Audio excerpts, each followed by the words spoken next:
So V max equal to square root of mu S R G, ये आपका पहला derivation था। Horizontal curve road पे आपकी गाड़ी टर्न लेना चाह रही है, तो वहां पे मैक्सिमम वेलोसिटी गाड़ी का कितना होना चाहिए, mu S R G square root के अंदर, ये पहला डेरिवेशन। दूसरा डेरिवेशन आपने किया V max equal to square root of are G upon mu S, ये भी एक डेरिवेशन आपने किया। क्या डेरिवेशन था ये, वेल बरोबर है ना, death of well of death, am I right, ये एक आपने इक्वेशन किया था वहां पे। तीसरे टाइप का इक्वेशन आपने कौन सा किया, V max equal to square root of R G in bracket tan theta plus mu S upon 1 minus mu S into tan theta, ये एक इक्वेशन आपने किया बरोबर। इस इक्वेशन को आपने नाम दिया banking of road, am I right. तो बैंकिंग ऑफ रोड का हम लोग ने डेरिवेशन किया था, तो वहां पे हमें ये इक्वेशन मिला v max is equal to square root of R G tan theta plus mu S upon 1 minus mu S into tan theta. इसके अलावा और एक इक्वेशन किया था वी मीन का, v mean equal to square root of R G in bracket tan theta minus mu S upon 1 plus mu S into tan theta. तो ये we max and v mean, ये दोनों equations आपके कौन से हैं, banking of road के। तो इसका लॉजिक क्या था कि आपकी गाड़ी जब बैंक रोड पे जाती है तो कभी कभी गाड़ी बंद हो जाती है, होती है ना। और गाड़ी बंद होने का कारण क्या था, क्योंकि गाड़ी का जहां पे बैंक रोड है, तो बैंक रोड पे गाड़ी का स्पीड जो है मिनिमम से ज्यादा और मैक्सिमम से कम, ये आपको वहां पे देखना था। जब आपकी गाड़ी का वेलोसिटी मिनिमम से ज्यादा होगा और मैक्सिमम से कम होगा, तो ही आपकी गाड़ी बैंक रोड से ऊपर चढ़ सकती है, अदरवाइज नहीं चढ़ेगी, एम आई राइट। तो आपको वहां पे मार्जिन रख के ही गाड़ी को क्या करना है, वहां पे ड्राइव करना है। क्या ये ठीक है, वी मीन, ठीक है। सो ये कुछ डेरिवेशंस आपने किए। अभी इसके अलावा कुछ और डेरिवेशंस आपको करने हैं बैंकिंग ऑफ रोड के ही, जिसमें है पहला ऑप्टिमम वेलोसिटी। क्या है ऑप्टिमम वेलोसिटी? आता ऑप्टिमम वेलोसिटी का मतलब क्या है कि ऐसी velocity with which can drive car and do not have to depend on friction, ये इसकी डेफिनेशन है। Velocity with which can drive the car and do not have to depend on the friction, इसको बोला जाएगा optimum velocity. Do not have to depend on friction का मतलब mu S equal to क्या करना है आपको, जीरो, स्टैटिक फ्रिक्शन जीरो होगा। सो यहां पे आपने जो v max equal to square root of R G in bracket tan theta plus mu S upon 1 minus mu S into tan theta, ये इक्वेशन देखा था आपने बैंकिंग ऑफ रोड का। तो यहां पे मैं म्यू एस की वैल्यू जीरो डाल देता हूं, तो v equal to R ji tan theta plus mu S के जगह पे जीरो चला गया, 1 minus zero into tan theta हो गया। तो क्या क्या चला गया यहां से, ये जीरो चला गया, जीरो इंटू टैन थीटा ये भी चला गया, तो v क्या बचा आपके पास, R G into tan theta upon 1 बचा। अपॉन 1 लिखने की जरूरत नहीं होती, तो आपके पास वेलोसिटी आ गई square root of are G into tan theta. इसी वेलोसिटी को बोला जाता है ऑप्टिमम वेलोसिटी, जहां पे फ्रिक्शन क्या है, जीरो है, जहां पे हम लोग फ्रिक्शन के ऊपर डिपेंड नहीं रहते। So this is the optimum velocity. Got it? Optimum velocity के अलावा मैंने आपको जब बैंकिंग ऑफ रोड में जब सिखा रहा था, तो मैंने बोला था ना आपको कि हॉरिजेंटल लाइन है, हॉरिजेंटल लाइन से एक एंगल बनता है, उस एंगल का नाम होता है एंगल ऑफ बैंकिंग। ऐसा कुछ तो मैंने बताया था आपको जब बैंकिंग ऑफ रोड में सिखा रहा था आपको, बरोबर है? एक एंगल बनता है हॉरिजेंटल लाइन के साथ। तो अभी इसका भी एक डेरिवेशन है छोटा सा। आपके पास V0 is equal to square root of are G into tan theta है। ये डेरिवेशन आ गया आपके पास ऑप्टिमम वेलोसिटी का। अभी मैं क्या करूंगा, स्क्वायरिंग ऑन बोथ साइड करेंगे। तो जब स्क्वायरिंग करेंगे तो V का क्या होगा, स्क्वायर, और ये स्क्वायर रूट निकल जाएगा, क्या बचेगा, R G into tan theta बचेगा। So is equal to tan theta को वहां पे रख दो राइट साइड में, आरजी को लेफ्ट साइड लेके आओ, तो वी स्क्वायर अपॉन क्या बनेगा, आरजी बनेगा। अभी यहां पे ना ये थीटा को भी वहां पे ही छोड़ देना राइट साइड में। ये जो टैन दिख रहा है आपको, ये टैन को इस तरफ लेके आना, तो यहां पे टैन इंटू है, यहां पे आता है तो 1/tan मतलब tan inverse V square upon RG, बरोबर है? सो इस तरह से आपको थीटा इक्वल टू मिला tan inverse V square upon RG. ये इक्वेशन है एंगल ऑफ बैंकिंग के लिए। ओके, तो जब भी हॉरिजेंटल लाइन के साथ जो एंगल बनाना हो उसका कैलकुलेशन इस इक्वेशन से आता है, tan inverse V square upon RG. Got it? So ये एक दो पॉइंट्स हमारे बाकी थे, ऑप्टिमम वेलोसिटी का एंड एंगल ऑफ बैंकिंग का। अभी जाओ पेज नंबर 7 पे गए। पेज नंबर 7 में एक न्यूमेरिकल आपको दिया है, example number I think 1.3, am I right? Example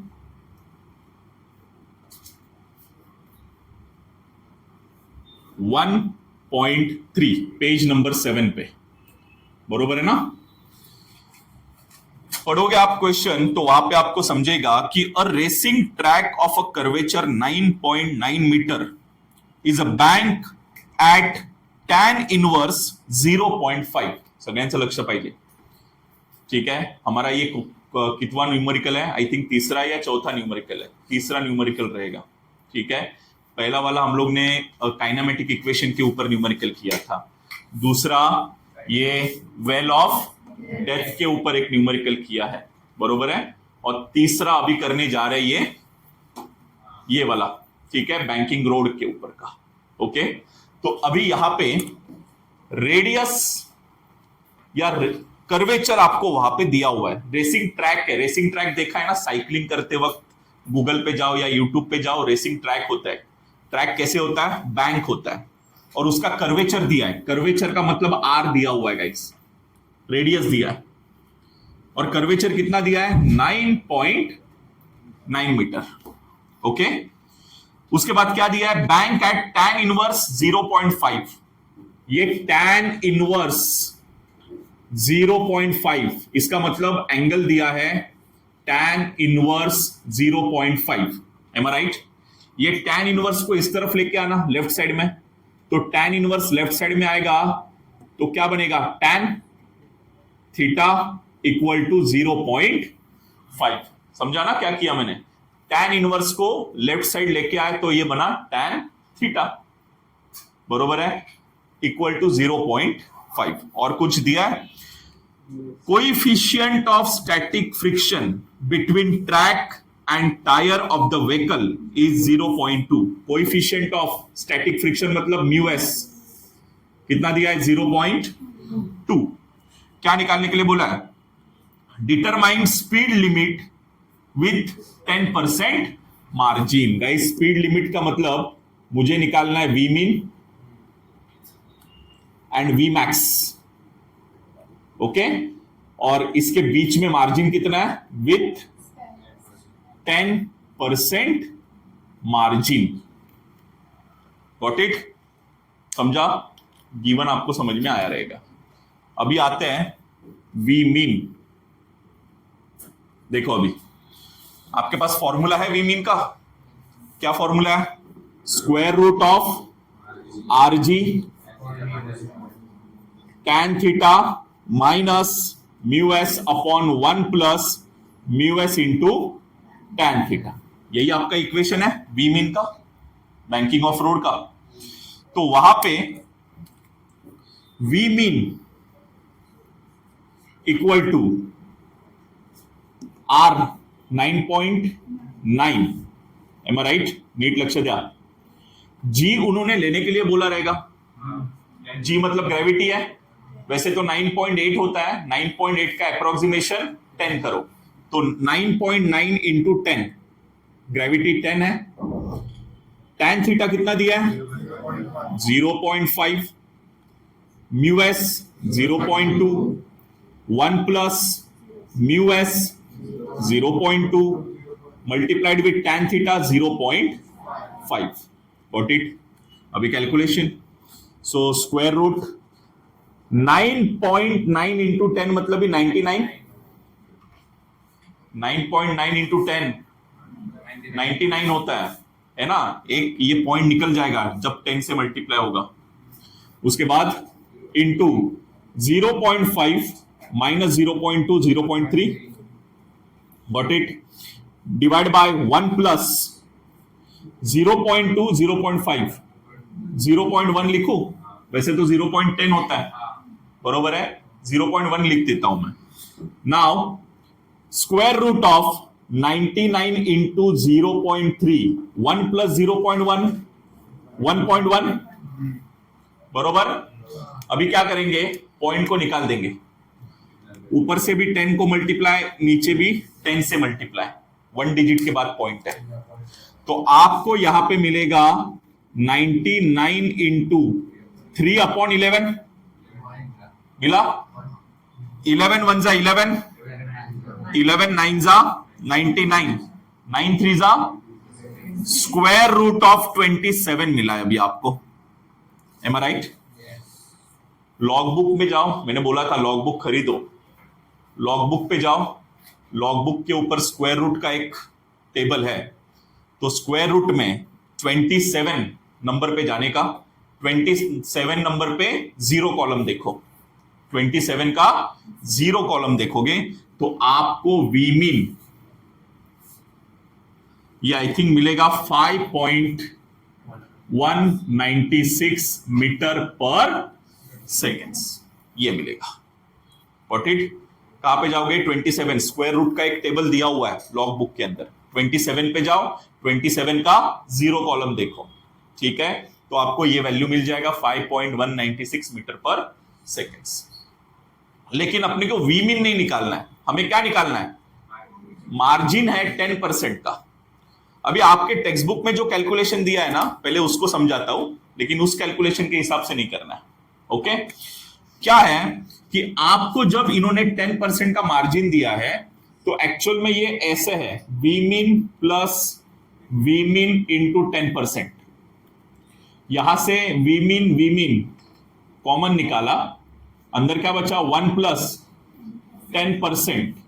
तो वी मीन 1 प्लस 10% मतलब 10 अपॉन 100, क्रॉस मल्टीप्लाई करो।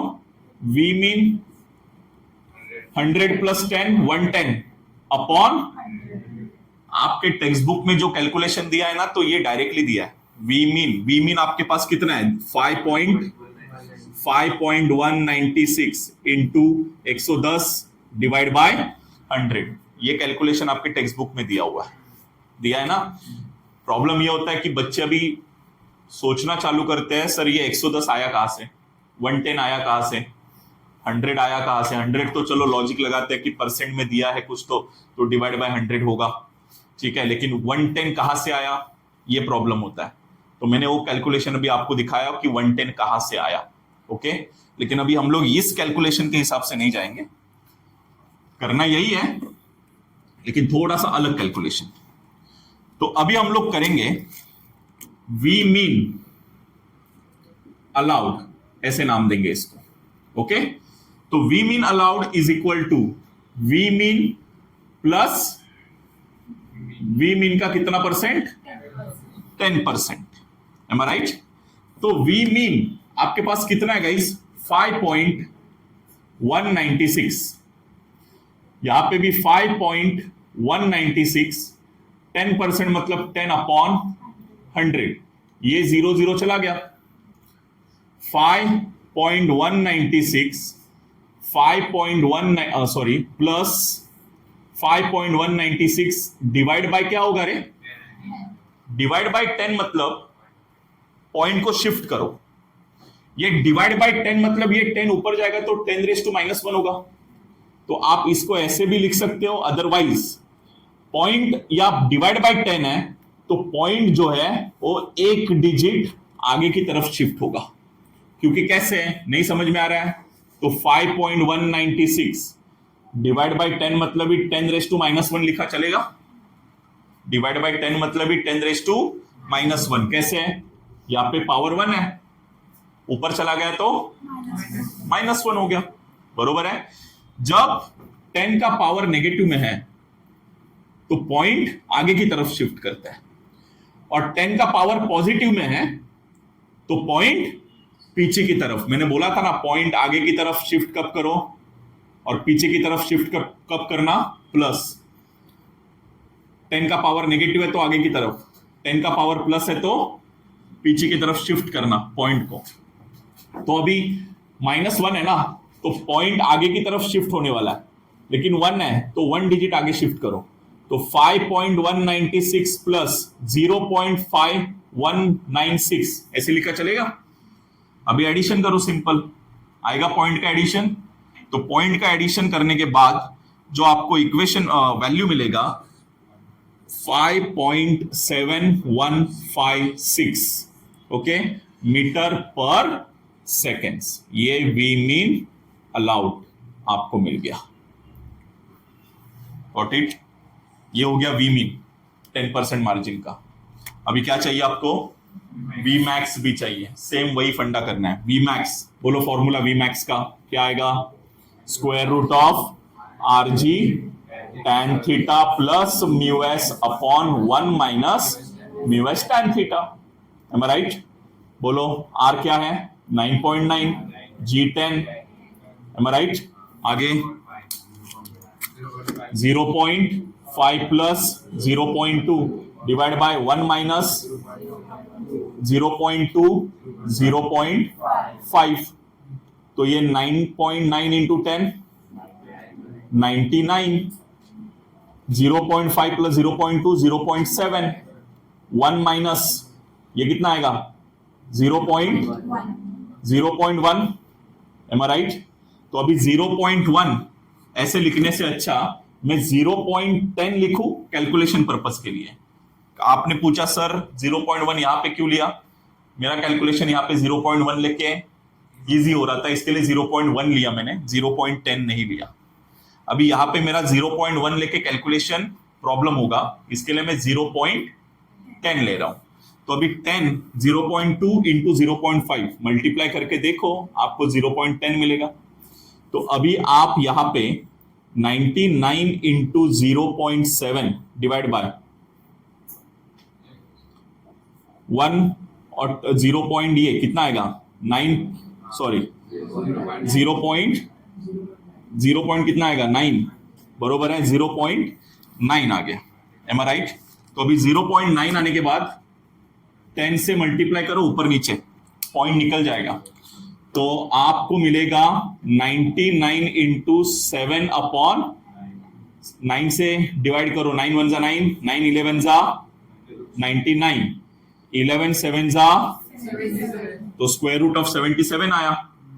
कहां पे जाओगे, लॉग बुक, स्क्वायर रूट वाला टेबल, 77 वाला नंबर, उसमें जीरो कॉलम देखो, बरोबर है, क्योंकि जीरो कॉलम क्यों देखना है, 77.0 होता है ना, तो 77.0 मतलब 77 वाले नंबर पे जाओ और वहां पे कौन सा कॉलम देखने का, जीरो वाला कॉलम देखो। या 27 बोला ना मैंने, 27.0, तो 27 वाले नंबर पे जीरो कॉलम देखो, एम आई राइट। तो इसी के अनुसार square root of 77 I think आपको मिलना चाहिए 8.775 मीटर पर सेकेंड्स, ये आपको वी मैक्स मिला। लेकिन ये वी मैक्स होने के बाद आपको 10% का मार्जिन करना है, तो 10% के मार्जिन के लिए सेम आपको वही चीज करनी पड़ेगी। क्या करोगे आप, बोलो जल्दी से, v max equal to v max plus या माइनस, मुझे माइनस का लॉजिक समझाना पहले, वी मैक्स इंटू 10%। मैंने मिनिमम के लिए मिनिमम प्लस मिनिमम का 10% किया था, मैक्सिमम के लिए मैक्सिमम माइनस मैक्सिमम का 10% मार्जिन किया। क्यों, इट्स नॉट अ रेंज, मैंने आपको समझाया था, आपकी गाड़ी जब भी जाती है बैंक रोड के ऊपर, मिनिमम वेलोसिटी से ज्यादा चाहिए, वेलोसिटी आपकी मिनिमम वेलोसिटी से ज्यादा वेलोसिटी, इसके लिए मिनिमम में प्लस किया मैंने, और मैक्सिमम वेलोसिटी से कम चाहिए, इसके लिए मैक्सिमम में माइनस किया। यही बोला था मैंने आपको, गाड़ी का स्पीड मिनिमम से ज्यादा, मैक्सिमम से कम, क्योंकि मिनिमम से भी कम किया गाड़ी का स्पीड तो गाड़ी रुक जाएगी, बंद पड़ेगी गाड़ी, बरोबर है, जब ऊपर चढ़ रही गाड़ी आपकी। और मैक्सिमम स्पीड से भी मैक्सिमम किया आपने तो गाड़ी क्या होगी, पलटी हो जाएगी जब टर्न ले रही है बैंक रोड से। इसके लिए गाड़ी का स्पीड कैसे होना चाहिए, मिनिमम से ज्यादा और मैक्सिमम से कम। मिनिमम से ज्यादा इसके लिए प्लस, और मैक्सिमम से कम इसके लिए माइनस। समझा लॉजिक क्या है। सो अभी आपको यहां पे कैलकुलेशन है, we max, sorry not V max, ये we max allowed, okay. So V max कितना मिला आपको, 8.775 माइनस 8.775, 10%, 10/100, 0 कट करो, सेम कैलकुलेशन है, 8.775 माइनस 10 से डिवाइड है ना, बोलो क्या करेंगे, पॉइंट को शिफ्ट करो आगे, क्या बनेगा 0.8775, एम आई राइट। माइनस करो, तो माइनस के बाद आपको आई थिंक वहां पे मिलना चाहिए 7.8975 मीटर पर सेकेंड्स। तो ये मिला आपको वी मैक्स अलाउड। सबसे फेवरेट क्वेश्चन है बोर्ड एग्जाम में, रेसिंग ट्रैक वाला, ये वी मैक्स अलाउड एंड ये v mean allowed with 10% margin. 3 marks का या 4 मार्क्स का सबसे ज्यादा वेटेज के लिए फेवरेट क्वेश्चन है रेसिंग ट्रैक वाला। जैसे मैंने पहले वाला जो ये वाला बोला था ना, वेल ऑफ डेथ, ये भी फेवरेट क्वेश्चन है 2 मार्क्स के लिए, जो हम लोग ने लिया था एक क्वेश्चन, बरोबर है। और ये क्वेश्चन सबसे ज्यादा मार्क के लिए पूछा जाता है, रेसिंग ट्रैक वाला, ओके, राइट डाउन। चलो वापस हमारे फिजिक्स ये जो सब्जेक्ट में पार्ट 1 में कोनिकल पेंडुलम 2 प्रकार के दिए। एक conical pendulum circular motion perform कर रहा है, ठीक है ना। सर्कुलर मोशन का मतलब, जैसे अभी ये बॉब है, इसको बॉब कहा जाता है, ठीक है, ऐसे मान के चलो ये बॉब है, ठीक है, और ये ऑसिलेट कर रहा है या मोशन कर रहा है सर्कुलर, ये देखो इस तरह से। तो आपने देखा रहेगा, तो यहाँ पे शेप कैसे बन रहा है, कोनिकल शेप बन रहा है, देखो जब ये घूमेगा, और इसके लिए इसको बोला जाता है कोनिकल पेंडुलम, ओके। तो इसका डेरिवेशन हमें करना है। दूसरा एक डेरिवेशन कोनिकल पेंडुलम का चैप्टर नंबर 5 में करना है, ऑसिलेशन नाम का चैप्टर है। तो वहां पे कोनिकल पेंडुलम ही है, लेकिन अभी वो ऑसिलेट हो रहा है। ऑसिलेट का मतलब इस तरह से, समझ में आ रहा है, वो क्या होता है, ये घड़ी का जो नीचे वाला बॉब रहता है ना, बड़ी वाली घड़ी आपने देखी रहेगी, तो ये बॉब ऐसे ही घूमता है ना, ठीक है, आगे पीछे आगे पीछे आगे पीछे। इस मोशन को बोला जाता है ऑसिलेशन। ये ऑसिलेट कर रहा है और ये सर्कुलर मोशन है। ओके, तो दोनों का हमें डेरिवेशन दिया हुआ है। सबसे फेवरेट क्वेश्चन है बोर्ड एग्जाम में कोनिकल पेंडुलम का। ओके, तो अभी ये कोनिकल पेंडुलम के लिए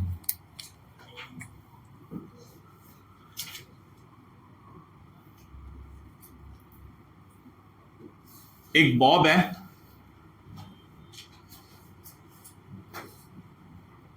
ओके, और ये बॉब कैसे घूम रहा है, सर्कुलर। ओके, इस तरह से ये यहां पे ऐसे घूम रहा है।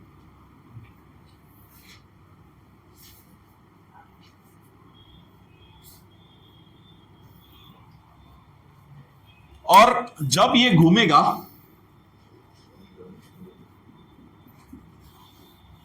तो इस बॉब का अपना खुद का वेट किस तरफ आएगा, नीचे की तरफ, बरोबर है। वेट क्या रहता है इसका, डाउनवर्ड।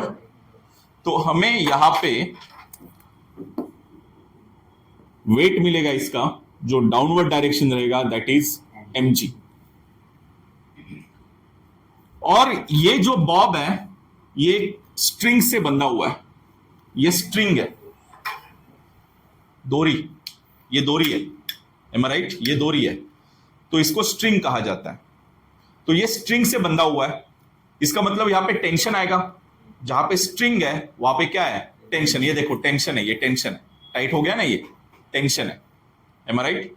इसके ऊपर अभी टेंशन नहीं है, अभी क्या आ रहा है, टेंशन आ रहा है। ओके, तो इस प्रकार ये टेंशन है जो हमेशा टुवर्ड्स सेंटर, अंदर की तरफ लगता है टेंशन, ऐसे ये टेंशन है टी। अभी इसको डिराइव क्यों करना है, क्योंकि यहां पे हमें जो कोनिकल पेंडुलम, जो बॉब मोशन कर रहा है, तो आपको ये बॉब जब मोशन करेगा तो ये कंप्लीट एक रिवॉल्यूशन करने के लिए कितना टाइम लेगा, तो आपको टाइम पीरियड निकालना है। जैसे फॉर एग्जांपल ये देखो, अभी ये ऐसे ही है, ये कोई मोशन नहीं कर रहा है, अभी ये मोशन करेगा, तो मोशन जब करेगा तो रिवॉल्यूशन कर रहा है ना, रिवॉल्व हो रहा है ना, घूम रहा है, तो ये कितने टाइम में घूमेगा या रिवॉल्व करेगा, उसका टाइम पीरियड निकालना है आपको। समझ में आ रहा है? जैसे ऑसिलेशन वाले चैप्टर में इसका टाइम पीरियड निकालना पड़ेगा आपको। ओके, ये ऑसिलेशन है, ये सर्कुलर मोशन है। ओके, सो इस तरह का आपको डेरिवेशन करना है। तो टेंशन को मैंने दो हिस्सों में तोड़ दिया। तो पहला हिस्सा कहां पे मिला आपको, इस तरफ वर्टिकल टी कॉस थीटा, और दूसरा हिस्सा ये हॉरिजेंटल टी साइन थीटा। क्या किया मैंने, टेंशन को दो हिस्सों में तोड़ दिया। तो जब टेंशन को दो हिस्सों में तोड़ दिया तो टी कॉस थीटा मिला, टी साइन थीटा मिला। अभी आपको सबको पता है ना कि सपोज ये सर्कल का सेंटर पॉइंट यहां पे है, तो यहां पे और एक फोर्स लगेगा। कौन सा फोर्स लगेगा, सेंट्रीपिटल फोर्स लगने वाला है, एम आई राइट। चलो अभी करते हैं इसका डेरिवेशन। तो पहले पार्ट में मुझे यह समझ में आ रहा है कि अपवर्ड फोर्स ये equal to downward force. Upward कौन है, T cos theta, am I right. Downward कौन है, mg है, तो T cos theta equal to mg, equation number 1। दूसरा equation, centripetal force towards left, देखो अभी टुवर्ड्स लेफ्ट, क्या समझ में आया, towards left, T sine theta ये इक्वल टू क्या है, सेंट्रीपिटल फोर्स है कि नहीं है। T sine theta is equal to centripetal force. Centripetal force का मतलब ही mv स्क्वायर अपॉन r। आपके टेक्स्ट बुक में जो डेरिवेशन दिया है उसको फॉलो नहीं कर रहा हूं, ठीक है, ये थोड़ा अलग तरीके से मैं डिराइव कर रहा हूं इसको।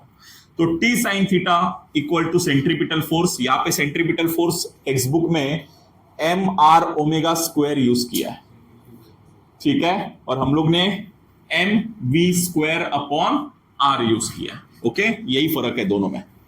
तो T sine theta is equal to centripetal force that is M v square upon R. कोई डाउट है यहां तक? ओके, ये equation number second.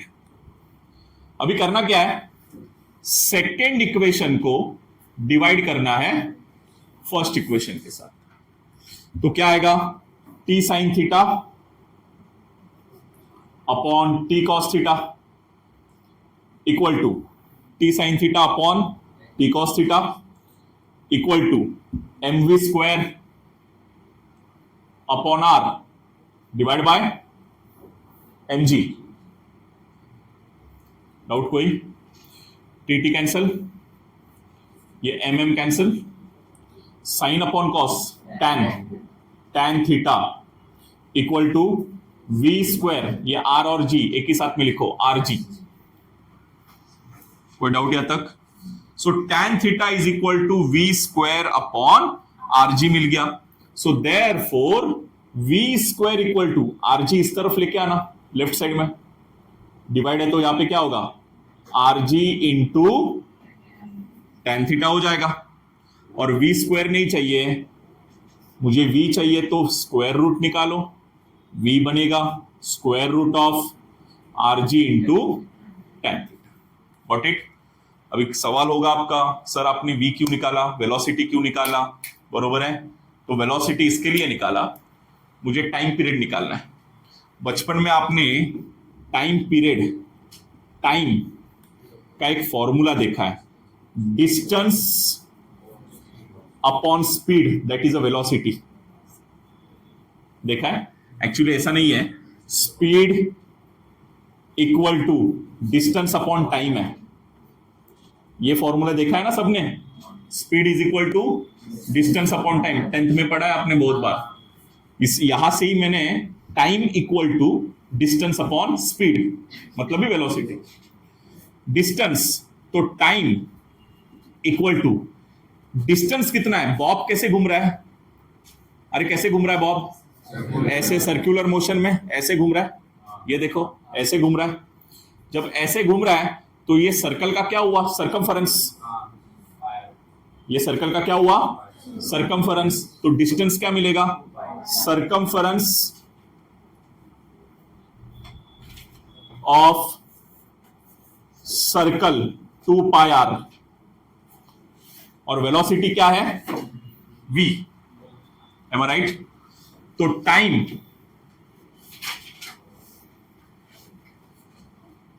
Equal to 2 pi R upon velocity, निकाला आपने वेलोसिटी, कितना निकाला, square root of are G into tan theta. अभी लॉजिक समझो, यहां तक तो हम लोग आ गए। टाइम पीरियड निकालना है तो नीचे स्क्वायर रूट है, ऊपर कुछ भी नहीं है, कैलकुलेशन थोड़ा प्रॉब्लम होगा। इससे अच्छा मैं क्या करता हूं, 2 पाई को बाहर निकालूंगा, स्क्वायर रूट होल टर्म, ये आर स्क्वायर रूट में नहीं है, स्क्वायर रूट में आना चाह रहा है तो ये आर का होगा R square divide by R G into tan theta. समझाता हूं ये भी कैसे आया।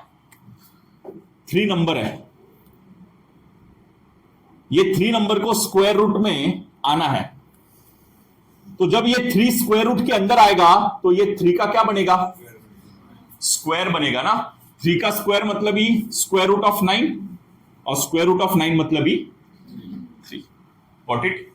तो मैंने क्या किया, ये r को स्क्वायर रूट के अंदर लेके आया, तो r को स्क्वायर रूट के अंदर लेके आया तो ये क्या बना, r का स्क्वायर बना। ओके, सो यहां पे ये वाला r और ये वाला r कैंसिल हो गया, क्या बचा, 2 pi under root r upon g into tan theta, ये बचा। अभी ये r की भी एक स्टोरी है। स्टोरी ये है, जब ये स्ट्रिंग ये बॉब से बंधा हुआ है, बॉब घूम रहा है तो यहां पे एक एंगल बनेगा, क्या बनेगा, एक एंगल दिख रहा है, ये एक एंगल बना थीटा। थीटा के अपोजिट में ऐसे समझो कि ये सेंटर पॉइंट है सर्कल का, ये हो गया रेडियस आर, ये टेंशन है, इसकी स्ट्रिंग है ये, मतलब सॉरी स्ट्रिंग है ना ये, तो स्ट्रिंग का लेंथ कितना है, एल। आपने ऐसा कुछ पढ़ा है, sine theta equal to opposite upon hypotenuse, ऐसा कुछ पढ़ा है आपने, 10th में पढ़ा है, opposite angle, opposite side of the angle divided by hypotenuse. Theta ये है, इसका अपोजिट कौन है, और ये 90 डिग्री बन रहा है, 90 का अपोजिट हाइपोटेनियस। तो मैं ऐसे लिख सकता हूं यहां पे कि sine theta equal to R upon L, लिख सकता हूं, है ना, अपोजिट अपॉन हाइपो। ये एल को इस तरफ लेके आना, देयरफॉर आर क्या बनेगा, एल लेफ्ट साइड लेके आओ, क्या बनेगा, एल साइन थीटा। समझिए स्टोरी क्या है ये, ठीक है ना। ये स्टोरी आपको दिया नहीं है टेक्स्ट बुक के अंदर, उन्होंने directly R equal to L sine theta दिया हुआ है। ओके, तो अभी मैं डाल रहा हूं यहां पे time equal to 2 pi under root, ये आर को रिप्लेस करना है, एल साइन थीटा, लक्ष्य देन इट, और यहां पे जी है, ये टैन थीटा दिख रहा है, टैन थीटा को मैं ऐसे लिख सकता हूं, sine theta upon cos theta लिख सकता हूं। सो यहां पे आएगा time 2 pi under root L sine theta, ये साइन अपॉन कॉस जो है इसका रेसिप्रोकल करो तो क्या बनेगा, cos theta upon sine theta into G. ये साइन थीटा कैंसल हो गया, क्या बचेगा, time is equal to 2 pi under root L cos theta upon, यही इक्वेशन आपको टेक्स्ट बुक में दिया है, चेक करो, दिया हुआ है, एम आई राइट। तो ये होता है time period of the conical pendulum. अभी आपको फ्रीक्वेंसी भी निकालना है। फ्रीक्वेंसी का मतलब क्या है, हाउ मेनी टाइम्स रिवॉल्व करेगा। वो मैंने फैन का आपको एक लिया था, देखो फैन वाला, एक्चुअली 4 न्यूमेरिकल हो चुके अपने, एक फैन वाला भी था, सबसे पहला फैन वाला किया था हम लोग ने। फैन बंद होने के बाद हाउ मेनी टाइम्स वो रिवॉल्व करेगा और बंद होगा, स्टॉप करेगा, ये चीज थी। तो वहां पे हम लोग ने फ्रीक्वेंसी निकाला था। तो फ्रीक्वेंसी का मतलब ही क्या होता है, all of you, how many times ये रिवॉल्व कर रहा है, हाउ मेनी टाइम्स रिवॉल्व। तो फ्रीक्वेंसी का मतलब होता है 1 upon time, reciprocal of time ना, तो टाइम का रेसिप्रोकल करो, सिंपल है, कितना आएगा, n इक्वल टू 2 पाई का रेसिप्रोकल 1 अपॉन 2 पाई, 2 पाई का reciprocal square root of L cos theta upon G का reciprocal G upon L cos, this is your frequency of the conical pendulum. समझा। तो मेरे ख्याल से ये डेरिवेशन समझने के लिए भी इजी है। आपके टेक्स्ट बुक में जो डेरिवेशन दिया है वो कंफ्यूजिंग है। ओके, तो इस प्रकार का डेरिवेशन करो, इसके लिए भी मार्क्स मिलेंगे आपको।